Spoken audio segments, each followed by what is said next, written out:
The she detectives കണ്ടു. ഇതൊരു English mystery comedy പടമാണ്. തിയേറ്ററുകളിലാണ് ഇപ്പോൾ റിലീസ് ആയിട്ടുള്ളത്. ഞാൻ ഈ മാസം ആദ്യമേ കാണണമെന്ന് നോട്ട് ചെയ്ത് വെച്ചിരുന്ന ഒരു പടമാണിത്. പക്ഷെ അതുപോലെ കോട്ടയത്തൊന്നും പടം റിലീസ് ഉണ്ടായിരുന്നില്ല. എറണാകുളത്ത് PVR മാത്രമേ ഉള്ളൂ. അതും രാത്രി മാത്രമേ ഷോ ഉള്ളൂ. സോ ഇന്ന് നോക്കിയപ്പോൾ രാവിലെ 9:40 ഒരു ഷോ ഉണ്ട്. പക്ഷെ ഒറ്റ ബുക്കിംഗ് ഉണ്ടായിരുന്നില്ല. എങ്കിലും PVR ആണല്ലോ എന്ന ഒരു ധൈര്യത്തിൽ അങ്ങനെ പോയതാണ്. പക്ഷെ ഞാൻ ഒറ്റ ഒരാളെ ഉണ്ടായിരുന്നുള്ളൂ എങ്കിലും പടം അവർ നടത്തി. പിന്നെ ഒരാൾ കൂടെ ഷോ തുടങ്ങി കഴിഞ്ഞ് വന്നായിരുന്നു കേട്ടോ. അപ്പോൾ അതിന് വലിയൊരു താങ്ക്സ് ടു PVR. മിക്കവാറും ഈ സിനിമയ്ക്ക് മലയാളത്തിൽ ആദ്യം വരുന്ന റിവ്യൂ എന്റേതായിരിക്കും എന്ന് തോന്നുന്നു. അപ്പോൾ ഇന്ന് നമ്മൾ സംസാരിക്കുന്നത് കൈൽ ബോൾഡ സംവിധാനം ചെയ്ത ദ ഷീ ഡിറ്റക്റ്റീവ്സ് എന്ന സിനിമയെ കുറിച്ച്.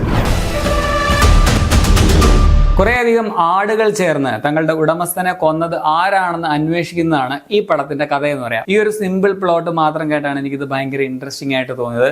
ഞാൻ ട്രെയിലർ ഒന്നും കണ്ടിട്ടുണ്ടായിരുന്നില്ല. 3 bags full എന്ന നോവലിന്റെ ചലച്ചിത്രാവിഷ്കാരമാണ് ഈ സിനിമ. വളരെ സ്വീറ്റ് ആയിട്ടുള്ള ഒരു സിനിമയാണിത്. ലൈറ്റ് ഹാർട്ടഡ് ആയ ഒരു ത്രില്ലർ എന്ന ഒരു വൈരുദ്ധ്യമുള്ള ഒരു പടവുമാണ്. അതാണ് ഇതിന്റെ ബ്യൂട്ടിയും. ഒരു ക്ലാസിക് ഹൂഡണിറ്റ് മിസ്റ്ററി, അതും ആടുകളെ മെയിൻ കഥാപാത്രങ്ങളാക്കി ഒരുക്കിയിരിക്കുന്നു. സോ ഒരേ സമയം കുട്ടികളെയും അതുപോലെ തന്നെ മുതിർന്നവരെയും പടം അട്രാക്ട് ചെയ്യുന്ന വിധത്തിലാണ് ഒരുക്കിയിട്ടുള്ളത്. ആടുകളാണ് ഈ പടത്തിന്റെ ആത്മാവ് എന്ന് പറയാം. അവരെ സംബന്ധിക്കുന്ന കൗതുകകരമായിട്ടുള്ള കുറച്ച് കാര്യങ്ങളൊക്കെ പടത്തിൽ വളരെ ഇൻട്രസ്റ്റിംഗ് ആയിട്ട് ഒരുക്കിയിട്ടുണ്ട്.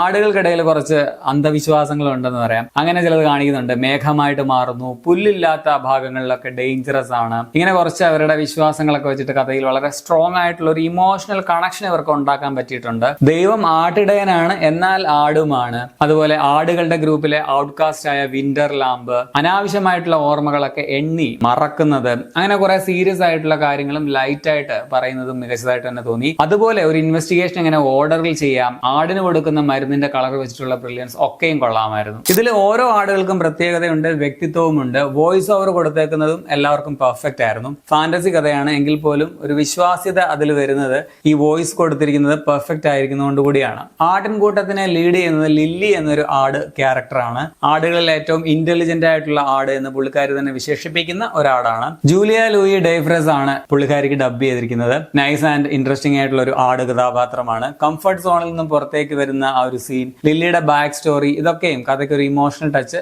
കൊണ്ടുവരുന്നുണ്ട്. അതുപോലെ തന്നെ ഈ ആട്ടിൻകൂട്ടത്തിലെ ഒറ്റയാൻ എന്ന് പറയാവുന്ന സെബാസ്റ്റ്യൻ എന്ന ആട് കഥാപാത്രത്തിന് നമ്മുടെ ബ്രേക്കിംഗ് ബാഡിലെ നായകൻ ബ്രയാൻ ക്രാൻസ്റ്റൺ ആണ് ഡബ് ചെയ്തിരിക്കുന്നത്. അതുപോലെ പാട്രിക് സ്റ്റൂവർട്ട്, ക്രിസ് ഓഡൌഡ്, റെജിന ഹാൾ തുടങ്ങി പ്രഗത്ഭരാണ് ഇതിലെ പ്രധാന ആടുകൾക്ക് ശബ്ദം കൊടുത്തിരിക്കുന്നത്. ഹ്യൂ ജാക്മാൻ ആണ് ഇതിൽ മനുഷ്യരിലെ ഒരു പ്രധാന കഥാപാത്രമായിട്ട് വരുന്നത്. സ്ക്രീൻ സ്പേസ് കുറവാണ്, പക്ഷേ കഥയിൽ നിറഞ്ഞു നിൽക്കുന്ന ഒരു കഥാപാത്രമാണ്. പോലീസുകാരനായിട്ട് വരുന്ന നിക്കലസ് ബ്രൗൺ, അതുപോലെ റിപ്പോർട്ടറായിട്ട് വന്ന നിക്കലസ് ഗലസ്റ്റീൻ, റെബേക്കയായിട്ട് വന്ന മോളി ഗോർഡൻ ഉൾപ്പെടെ ഇൻട്രസ്റ്റിംഗ് ആയിട്ടുള്ള മനുഷ്യ കഥാപാത്രങ്ങളും പടത്തിലുണ്ട്. ചെറിയ റോളിലാണെങ്കിലും എമ്മ തോംസണും പടത്തിൽ സാന്നിധ്യം അറിയിക്കുന്നുണ്ട്. കൃത്രിമത്വം തോന്നാത്ത രീതിയിലുള്ള ആനിമേഷൻ ആണ് ഈ പടത്തിലുള്ളത്. കറക്റ്റ് ആയിട്ട് നമുക്ക് ശരിക്കുമുള്ള ആടാണെന്ന് തോന്നത്തക്ക വിധത്തിൽ തന്നെയാണ് ഇവർ ചെയ്തിട്ടുള്ളത്.